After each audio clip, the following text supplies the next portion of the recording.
The King of Obodoukwu had 12 wives, one of whom was called Nkoli.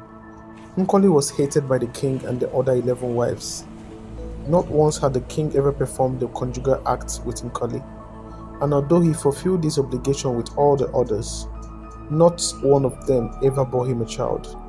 One day Nkoli left the palace out of frustration and built herself a hut in a nearby bush. As time passed, Nkoli grew lonelier, living alone in her hut. Finally, she decided that she owed no fidelity to the king, who had despised her and never once treated her as a wife. Shortly after she made this decision, Nkoli fell in love with another man with whom she had 7 sons. But each time she gave birth to a new baby, the king's 11 barren wives would steal each baby and throw the child into a river. It happened that a certain widow named Ugomma lived by the river in which the babies were thrown. She rescued every one of them and brought up all Nkoli's 7 sons. No one, not even the king or Nkoli, or the 11 barren wives, knew of this. When the 7 sons were full grown, Ugomma told them she was not their biological mother. She told them the story of Nkoli, the king, and his wives, and how she had rescued them from the river.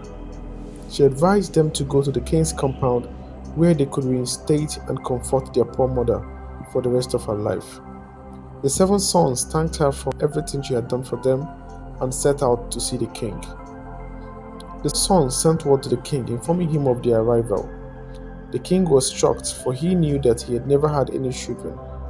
Perhaps, he thought to himself, my ancestors are sending me these sons to comfort me for the misery I have endured all these years not having any children. He was so excited that he asked his 11 barren wives to prepare lots of rich dishes for the sons. The king himself slaughtered 4 fat goats and provided yams. On arrival at the palace, the king asked the oldest son his name. "My name is Okarieze," said the young man. The boy's name upset the king. "How can this young man think he is greater than I, the king?" he asked himself. He then told Okarieze to take a message for him to one of his friends called Omunegboha. On his way to Omunegboha's house, it rained so heavily that the roads were heavily flooded, and Okarieze saw an old woman being quickly swept away by the flood. He ran to her rescue and made a fire in a nearby shed for the woman. With his help, she recovered her nerves and said to him, "Where are you going to, my son?" "I am going to the house of Omunegboha to deliver a message from my father, the king," the young man replied. "The gods have spared you, my boy. Your father does not wish well for you. Omunegboha lives on blood and wants to drink yours as well. Do you not know that nobody returns alive from his compound? But because of your kindness to me, you will be an exception. Go, and you shall come back safely." The old woman then gave him a very big sack. She told him to open it and hang it on the doorway to the room in which he would sleep. If anybody finds his way into the sack, tie him up inside it and take the sack back to your father. She bade the young man goodbye and wished him well on his journey. When the young man arrived at Omunegboha's hut, he started to explain who he was and why he was there, but there seemed to be no need. Omunegboha already knew why he came. Okarieze was given food and palm wine which he cleverly pretended to consume, but threw away. Later, he was thrown into a windowless room where he was to sleep.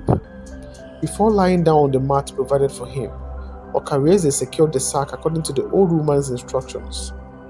When Omunegboha thought that Okarieze had fallen asleep, he took up his machete and made for the windowless room.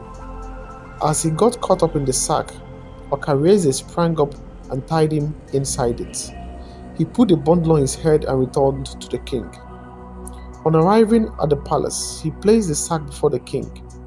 The king was not only shocked to see him back alive, but he was also curious to know what was inside the bundle. The king quickly untied it. Instantly, Omunegboha jumped out, cut off the head of the king, killed his 11 wicked wives, and disappeared. Okarieze summoned his brothers to the palace, and together they buried the corpses. They brought their mother back to the palace and made her the queen. Nkoli was so happy that she could only shed tears of joy.